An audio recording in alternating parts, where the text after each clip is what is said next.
Oi, gente. O Senado aprovou um projeto Combustível do Futuro, incentivando o uso de diesel verde e biometano para descarbonizar o setor de combustíveis. A medida promete reduzir emissões e também estimular o desenvolvimento sustentável e tecnologias limpas no Brasil. E sobre esse projeto, eu vou conversar com o advogado e professor universitário de Direito e Sustentabilidade, o Ilmar Muniz. Oi, Ilmar, seja bem-vindo, satisfação recebê-lo aqui no canal AgroMais, para a gente conversar um pouco mais sobre esse projeto tão importante que é o combustível do futuro. Satisfação recebê-lo aqui. Tiago, o prazer é todo meu, é uma grande oportunidade de falar de um tema que hoje é crucial para o desenvolvimento do país. Muito obrigado pela oportunidade. Bom, nós agradecemos mais uma vez. Então conta pra gente o que é o projeto de lei Combustível do Futuro.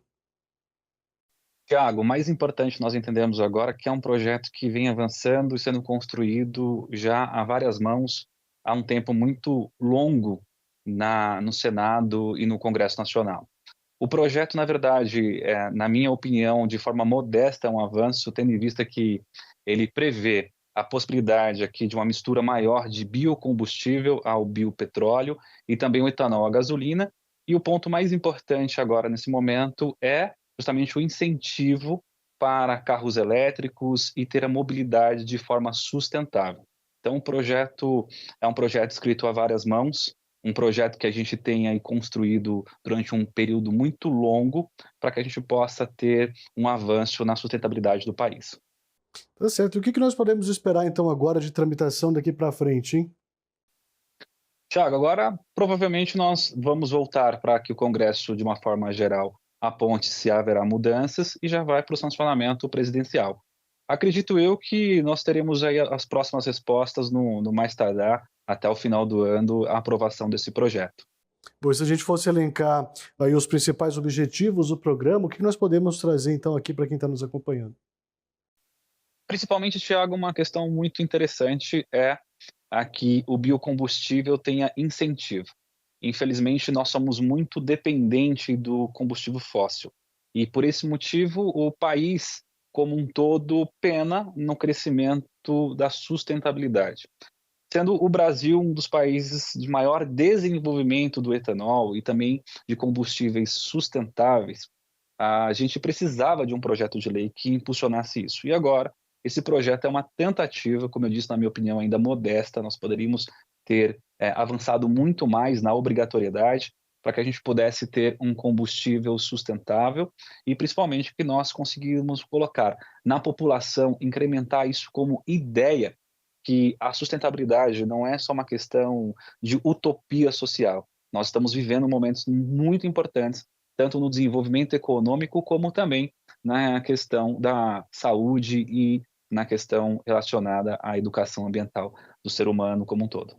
Bom, agora muita gente deve estar se perguntando o que que difere aí o diesel não é convencional desse diesel verde. O que que nós podemos então levar também em consideração a respeito disso, hein, Mar?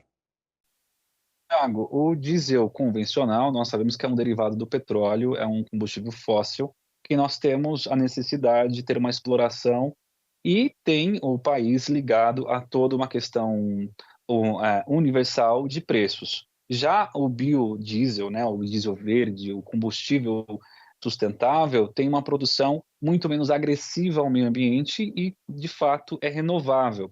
Então, a questão maior que nós temos que entender é o combustível renovável, não só pelo fato de não ter agressão ao meio ambiente. Como eu disse, era uma utopia que nós vivenciamos. Eu fui professor de sustentabilidade e direito desde 2013. Quando a gente falava sobre isso na faculdade com os alunos, eu via caras e bocas se torcendo a ser discutido isso. Porque eu também sou professor de direito penal. Quando se fala de direito penal, todo mundo adorava a aula. Mas quando nós falávamos, olha, nós precisamos avançar com o direito na questão da diversidade ambiental, a gente tinha caras e bocas. Então, o biocombustível, o biodiesel verde, é, na verdade, uma possibilidade que a gente possa economicamente ser viável para o país e viável para o meio ambiente. Oi, Mar, agora a gente pode falar também que demorou muito para uma lei como essa ser aprovada aqui no Brasil, que já poderia ter sido feito há bastante tempo, e a gente está com números melhores de proteção do meio ambiente e também de uso desse tipo de combustível aqui no país? Sem dúvida, Thiago. Infelizmente, às vezes, eu vinha sentindo, participando de fóruns e congressos relacionados à sustentabilidade, eu sentia como se fosse um grito num eco vazio, em que as pessoas não dessem a devida importância para qual era a questão financeira que o meio ambiente causa a um país, a um estado, a um município e principalmente a saúde como um todo da população. Então, o avanço do projeto legal hoje do combustível do futuro é importante, mas ainda precisava nós criarmos mecanismos para que isso fosse de fato aplicável e replicável por muitos anos de forma muito mais severa na questão de ter um avanço financeiro de propostas. Agora nós temos também junto nessa pegada aí a questão do biometano, né? Como que ele consegue trabalhar também junto com o combustível verde, a importância de promover esses dois produtos aqui no Brasil? Uma questão interessante que a gente vem discutindo é: nenhum outro vai tirar o peso que tem a necessidade de avanço do etanol. Então, assim, uma questão é, não é só a gente falar que o combustível do futuro, o diesel verde, vai causar um prejuízo real no final para quem tem a refinaria ou para quem tem o posto de combustível, algo do gênero. Na verdade, é uma somatória de informações, uma somatória de projetos que tem avançado, porque nós precisamos discutir a questão do fim ou pelo menos a mitigação máxima possível do combustível fóssil. Então, não tem um prejuízo real sobre isso. Tá certo. Agora, você falou uma questão interessante aqui dos seus alunos, né, que é difícil, não gostavam aí do tema sustentabilidade. Eu queria que você falasse para a gente sobre isso. Por que que é tão difícil falar de sustentabilidade nas universidades, também com o pessoal de casa? Aí muita gente fala que a culpa é do agro, né? Mas aqui nós já falamos muito o tempo inteiro, inclusive, né? O produtor tem sempre essa visão na sustentabilidade, tem dinheiro, ganha dinheiro com isso. E por que que nos outros riscos é tão difícil a gente abordar esse tema? Água chega a ser impressionante quando a gente fica com esse tema em faculdade. Quando eu aceitei o desafio em 2013, dar aula de sustentabilidade e direito, direito ambiental, foi um desafio assim enorme para minha carreira, porque era uma aula de sexta-feira. Imagina a primeira aula de sexta-feira à noite, ter que falar sustentabilidade com o aluno de direito do quarto, quinto semestre. Então essa dificuldade vem da desinformação, da gente acreditar que tudo está muito distante da nossa realidade, de achar que cuidar do meio ambiente, de achar que nós temos que ter projetos legais que avancem nesse sentido, eram questões que não vêm ao nosso dia a dia. Então tinha aluno meu que falava que era cuida da plantinha, chegou o professor que cuida da plantinha. Era até motivo de piada nesse sentido. Então, assim, a gente não sabe o quanto é importante a gente entender o avanço no agro que corresponde ao dia a dia das pessoas, como isso impacta financeiramente no seu orçamento, como isso impacta diariamente nas questões relacionadas à sua profissão. Então, era esse o maior desafio, de provar isso para o aluno, de mostrar isso para o aluno, e nos congressos mostrar isso, que realmente é tão importante a gente ter projetos, a gente ter uma educação ambiental muito avançada para a população. Tá certo. Agora fala pra gente também aí, como o projeto de lei pretende, né, de fato incentivar o uso dos combustíveis verdes. A gente tem até mesmo um que já é bem tradicional, que é o etanol, que pode ganhar agora mais visibilidade ainda com um projeto como esse. Como é que a gente pode ver isso, assim, de fato, na prática? Vai dar certo? Já dá certo o etanol, a gente sabe disso, mas os outros, combustíveis também. A questão maior agora é a possibilidade do acréscimo, né, em porcentagens específicas que a lei determina, da mistura dos combustíveis. E uma outra questão é do avanço progressivo da utilização do combustível sustentável de uma forma que venha substituir o combustível fóssil. Uma questão também importante, Thiago, que a gente tem que relacionar a questão do projeto que foi, e aí eu digo que é um avanço bem interessante, são os incentivos fiscais para a utilização de veículos, aí seja tanto terrestres, aéreos, que possam se utilizar desse combustível. Então, nós estamos falando de carros elétricos, por exemplo, que vão vir com incentivos. Brasília é um lugar que dá um incentivo muito bacana a um carro elétrico, e nós não temos essas cópias em outros estados da mesma forma. Então, era necessário que a gente tenha uma lei. E a lei agora talvez seja o melhor mecanismo que vai colocar isso em prática. Bom, agora, dentro dessa lei, quais os combustíveis que são considerados verdes, hein?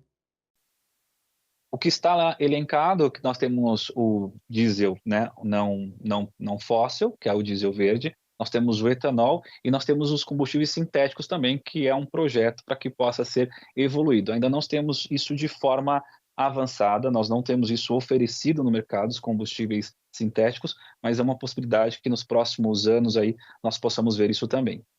Agora, Imar, existem também metas específicas aí para a gente reduzir as emissões de gases através desses combustíveis? Sim, existem. Até no projeto, quando a gente pega a justificativa do projeto legal, você verifica que é justamente essa a intenção do legislador, assim que ela cria, que nós consigamos, ao decorrer do tempo, atingir metas mundiais de sustentabilidade. Então, até 2025 nós temos metas, até 2030 nós temos outras metas, e todas elas avançando na substituição quase que 100% da utilização dos combustíveis fósseis. É claro que isso, na minha opinião, quando o projeto foi para a mesa para ser votado, não conseguiu atingir o sonho do legislador ao criar a norma que era substituir 100%. Mas, no entanto, isso com certeza vai ser algo que vai acontecer nos próximos anos. Bom, agora a gente precisa também de infraestrutura para esse tipo de produção, né? Porque não dá para a gente falar aqui de sustentabilidade, a gente falar de redução de gases de efeito estufa, se a gente não tem estrutura para produzir todo esse combustível verde. Como é que está o andamento disso aqui no Brasil? Já está se desenhando para essa estrutura? Precisa ser feito algum tipo de investimento? O que nós já temos montado sobre isso? O projeto de lei já alertou investidores, ou seja, nós estamos indo em fóruns de discussão, Thiago, que grandes investidores, grandes nomes que querem vir para o país para fazer investimento em tanto no combustível como também em veículos que tenham essa possibilidade de utilização desse combustível e também a questão do elétrico, já se alertaram na possibilidade, porque há no projeto de lei a necessidade de incentivo para que isso seja realizado de forma prática, tanto na construção de usinas, laboratórios, como também, por exemplo, de movimentos de carregar o carro elétrico em locais que nós não temos hoje, pois questão de acesso. Essa questão é óbvia que nós precisamos ainda ter um projeto bem desenhado nos municípios para como isso vai acontecer, para receber desse incentivo fiscal, desse incentivo governamental, para que isso aconteça na prática. Tá certo. A nossa conversa está muito boa, mas eu preciso fazer uma pausa rapidinho aqui, Wilmar, só para a gente ir para o intervalo. Mas na sequência eu quero que você fale para a gente das penalidades que as empresas podem sofrer, também de como vai ser essa transição dos combustíveis fósseis também aí para os combustíveis verdes. Tudo isso a gente fala logo após o intervalo, tá bom? Já já eu te aciono de volta para a gente continuar conversando por aqui. E você de casa também não saia daí. Nosso intervalo é rapidinho e já já tem mais ação sustentável para você. Até já.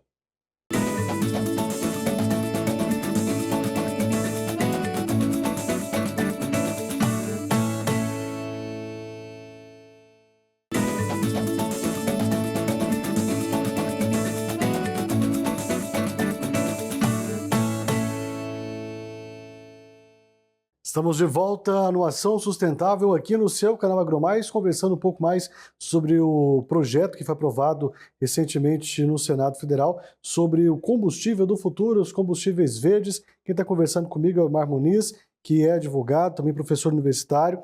Ô Wilmar, você falava para a gente aí dessas condições de mudanças, o que tem que ser feito, e fica aquela pergunta sempre no ar, né? Vai ter algum tipo de transição desses combustíveis fósseis para os combustíveis verdes? Tem prazo determinado para isso dentro desse projeto que foi aprovado?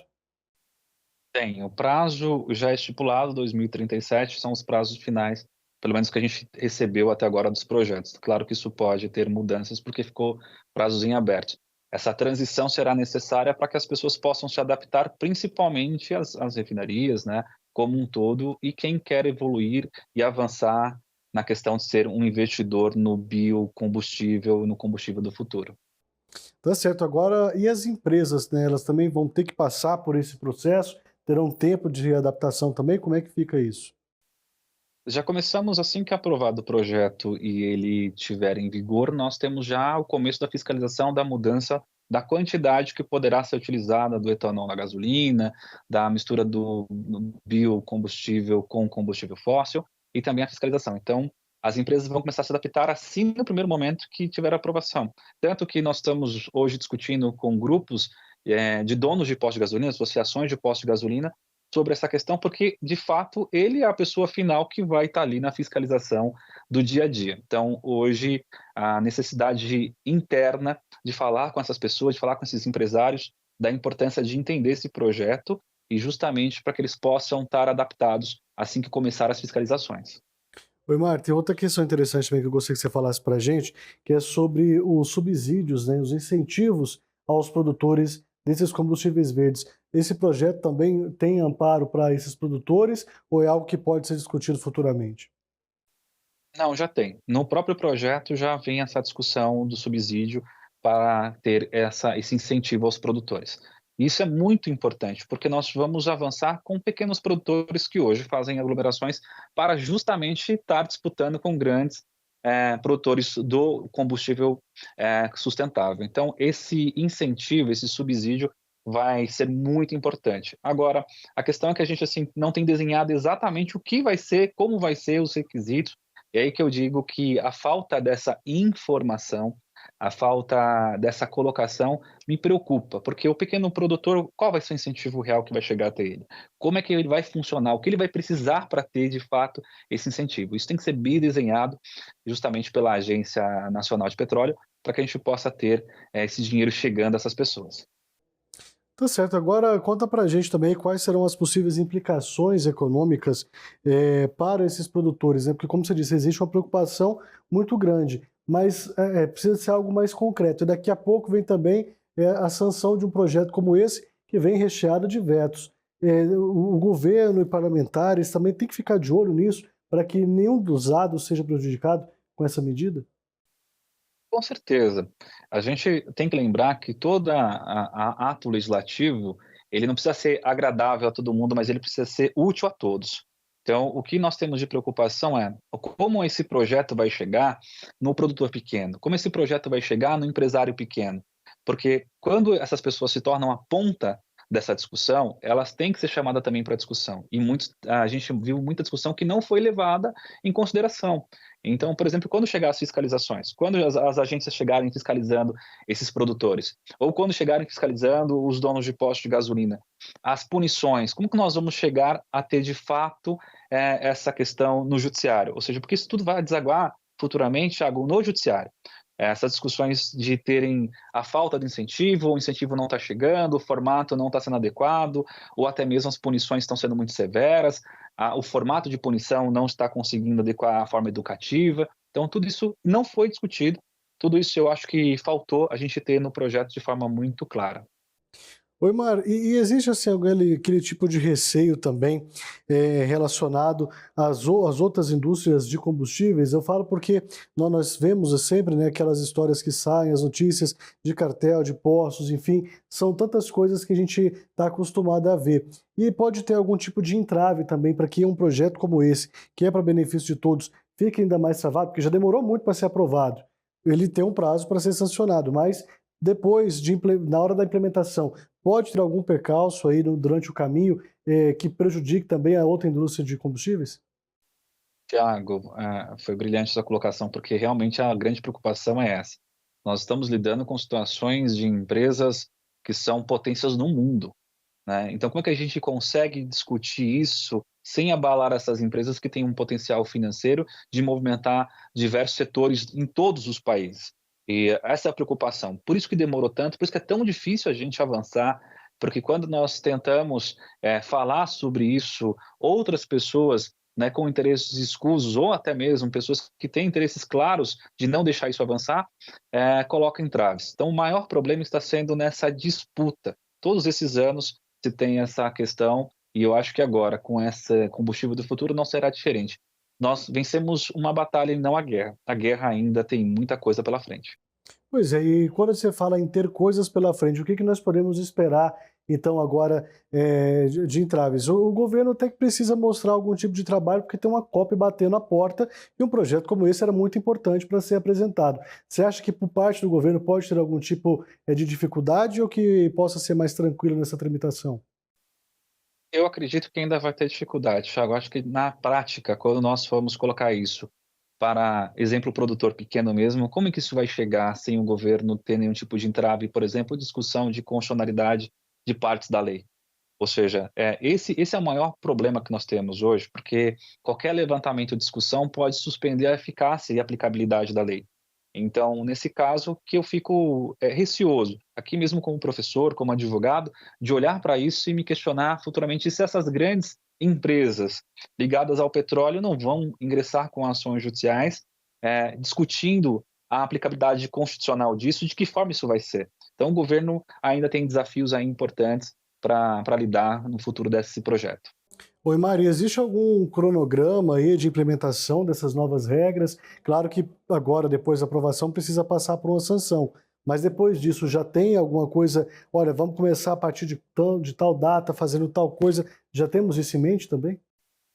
Do projeto começa já em 2025, a implementação de alguns formatos, e principalmente dessa questão dos incentivos já serem verificados para ser liberado para os produtores. Então, a partir de 2025, nós já temos questões importantes que vão ser colocadas pela lei.